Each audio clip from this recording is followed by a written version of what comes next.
Good morning, Coleman, and thank you for joining us on Cullman Today. I'm your host, Dustin Isom, and today is Thursday, December 5th. Coming up on Cullman Today, we'll update you on a tragic second pedestrian fatality this week in Cullman, take you to the Festival of Trees lighting up the Wellness and Aquatic Center, and share news about promotions within our local police department. All this plus sports, weather, and more, but for now, let's dive into the top stories happening in Cullman today.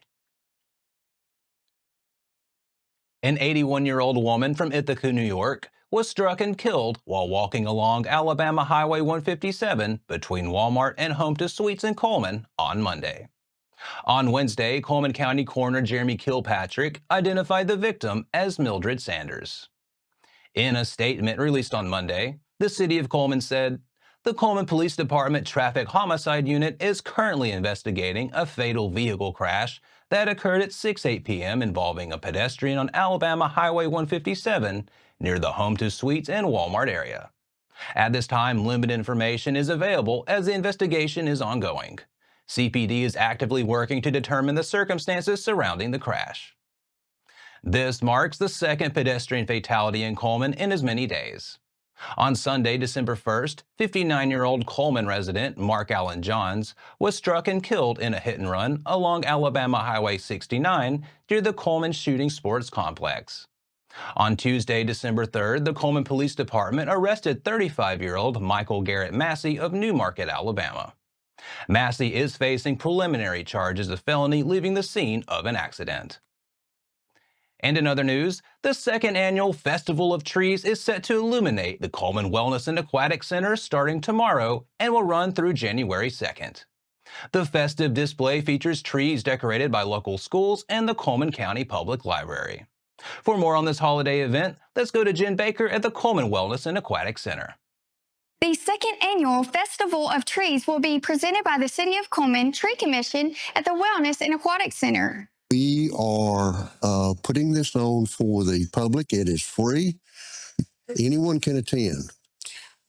We did this because we wanted the children to realize the value of the trees, what they mean to us, and to realize that there are many functions that they have. The value they have to our economy, the value they have to our environment, the value they have to our culture and traditions in this city. Here we have a painting of a city that it looks like right here Sailor created, and they were able to connect their city that they created to when Colonel Cullman came and created his city. So every single ornament on our tree has to do with a literacy extension, a book extension, and this is called a story extender where the students are able to showcase their understanding through art. We have two different competitions that we will have, and they'll be judged tomorrow by the board and Mr. Ben Johnson, who will be a local artist that will assist us with that. These sponsors include the Rotary Club of Cullman and Cullman Savings Bank. Without them, there would not be a festival. So we thank them for that, and we thank the Aquatic Center and the Sports and Rec Department for allowing us to share this with the community. Participants from all City of Cullman schools will be decorating a tree, public and private schools. Also, the City of Cullman Public Library will also be decorating this tree right here. The trees will be displayed on December the 6th through January 2nd. I'm Jen Baker with the Cullman Tribune. Thanks, Jen. And to finish up our top stories this morning, the Cullman City Council welcomed a crowd of Cullman Police Department officers and their families on Monday. Cullman Police Chief Joey Duncan and Assistant Chief Brandon Patterson, joined by the Council's Public Safety Committee Chairman Brad Smith, announced two promotions and a new hire. Administrator Daniel Hunt, a 22-year veteran of the CPD, and Investigator Inte Sue, who has served 14 years on the force, were both promoted to the rank of Major. Chief Duncan then introduced the department's new patrol major, John Mahler. Major Mahler previously served with the Cullman Police Department as a jailer before a 20-year career as an Alabama state trooper. And in other council business, the only other order was the approval of a resolution to award a bid for a crew cab truck to Bill Smith Buick GMC, the lowest responsible bidder, for just over $46,000. The Cullman City Council meets next Monday, December 9th at 7 p.m. in the Cullman City Hall Auditorium. The public is invited to attend. And that's all for our top stories this morning. After the break, we'll dive into Tuesday night's local basketball action, where both Cold Springs teams secured wins over Cordova.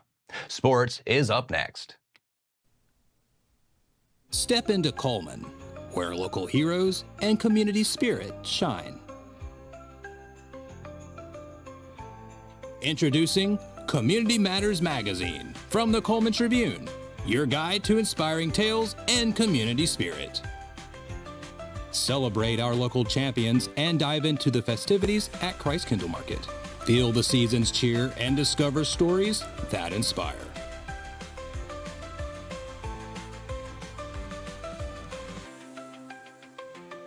Community Matters Magazine. Connect with your community. Find your free issue at these locations or download a copy online.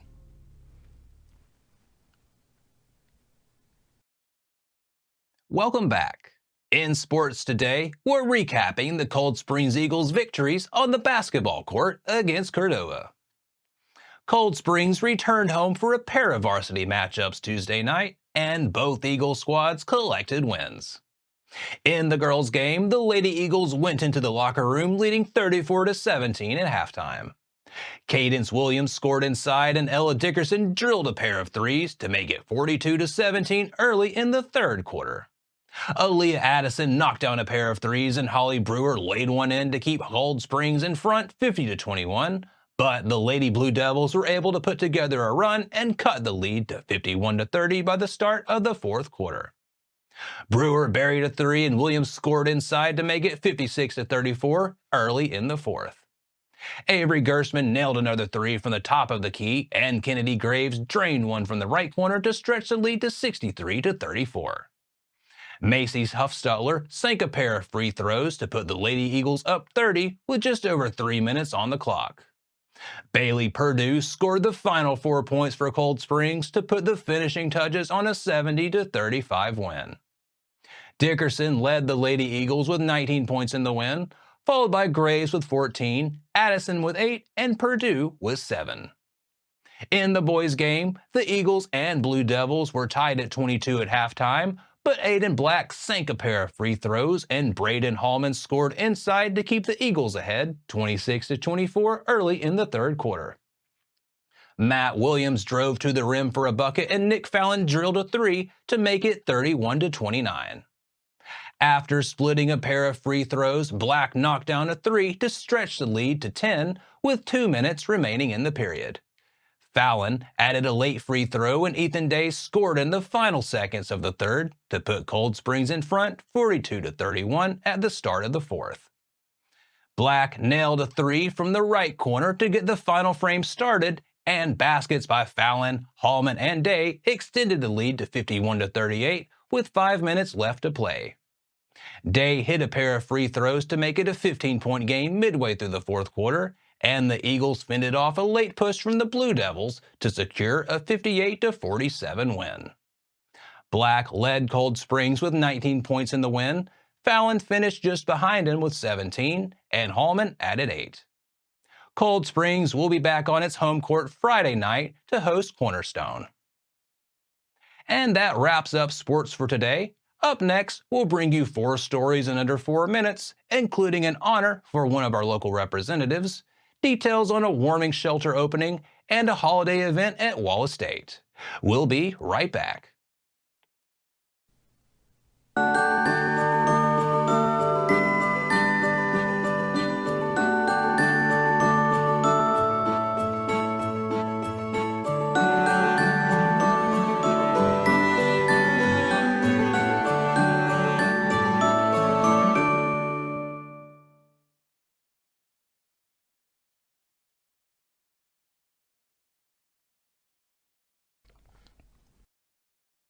Welcome back. Now it's time to speed things up with a news rundown. 4 stories in under 4 minutes. State Representative Randall Shedd of Fairview has received the House Republican Caucus's Iron Award for exemplifying teamwork and leadership. The award was announced on Wednesday by Alabama House Majority Leader Scott Stadhagen of Hartselle. The Iron Award, voted on by caucus members, is inspired by Proverbs 27:17, iron sharpens iron, and one man sharpens another. It recognizes GOP representatives whose actions help colleagues reach their full potential.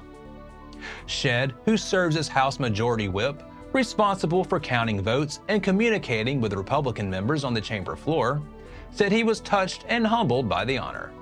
He remarked, "Some people say grown men aren't supposed to cry, but when I was told I would receive this award, this old man's eyes watered."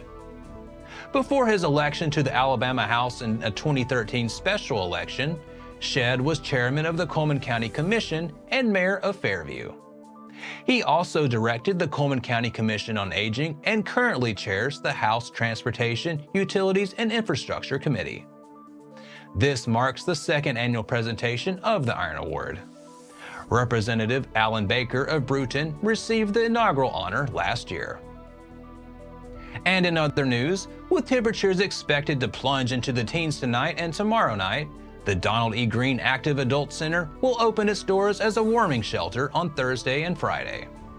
The center will be open from 8 p.m. until 8 a.m. each night and is located at 1625 Cleveland Avenue Southwest in Cullman.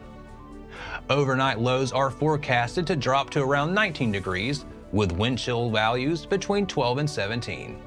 Residents needing a warm place to stay are encouraged to use the facility to stay safe during the extreme cold. Meanwhile, Wallace State Community College's Fine and Performing Arts programs are presenting their annual Christmas Spectacular next Thursday, December 12th. The free event starts at 7 p.m. at the Betty Leith Haynes Theater in the Garland E. Gudger Student Center. Chairman of the Fine and Performing Arts programs, Ricky Burke, says, "The Christmas Spectacular is one of the few shows where all of our performance groups will share the stage. Each ensemble will have at least one performance in the holiday show." The production features performances from the Wallace State Jazz Band, Concert Band, Percussion Ensemble, Choir, Singers, and the Allegro Dance Theater. Audiences can look forward to individual and collaborative pieces that spotlight each group. Admission is free and open to the public. For more information about the Christmas Spectacular and other fine and performing arts events, contact Amy Seymour at 256-382-8277 or email amy.seymour@wallacestate.edu. And finally, meet Gentle Ben, the Cullman Tribune's Pet of the Week. Gentle Ben is a 4-year-old chocolate lab mix looking for his forever home. Known for his calm demeanor and low energy, this remarkable gentleman is quiet and patient. Gentle Ben finds solace in your company and would make the perfect reading, companion, or therapy dog. The adoption fee for Gentle Ben is $130, and this includes his neutering, DHLPP vaccine, Bordetella vaccines, rabies vaccine, wormer, a general vet exam, and microchipping. If you visit and Gentle Ben has already found his family, don't worry, he has plenty of friends at the Cullman County Animal Shelter also looking for loving homes. For more information, contact the Cullman County Animal Shelter at 256-734-5448 or email cullmananimalshelter@co.cullman.al.us. That's your 4 stories in under 4 minutes. Now for a quick break before we look at the weather ahead and pay our respects with obituaries. I'll be right back after this quick message.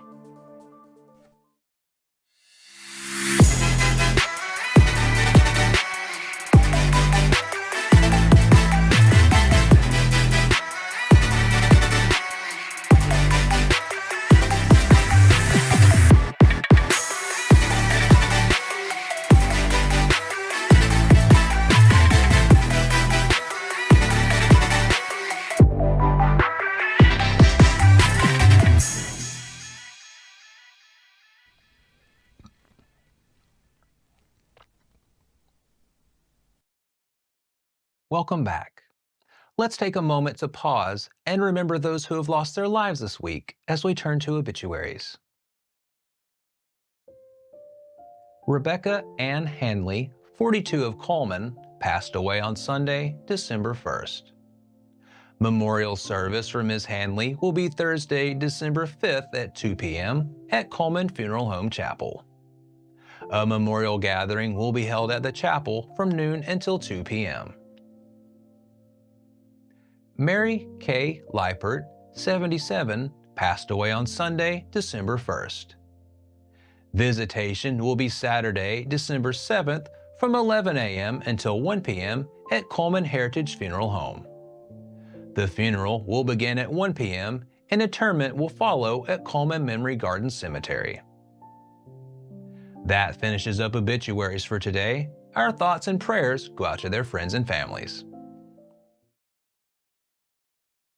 Now, let's take a look at today's weather forecast. Today, we'll start off partly sunny, but the sun will come out fully as the day goes on, with highs reaching near 45. Tonight, expect mostly clear skies with temperatures dropping to around 19. It's going to feel like it's between 12 and 17 with the wind chill, and wind gusts could be as high as 20 miles per hour. Tomorrow, enjoy sunny skies again with a high near 40. In the morning, wind chills will make it feel like it's between 12 and 22. Tomorrow night, it'll be mostly clear with lows around 22. And that wraps up another edition of Cullman Today. We appreciate you sharing your morning with us, and remember to stay connected by following us on social media and visiting CullmanTribune.com for the latest from our community. We'll be back bright and early tomorrow morning at 6:30 a.m., but until then, I'm Dustin Isom with Cullman Today, wishing you a great day, Cullman.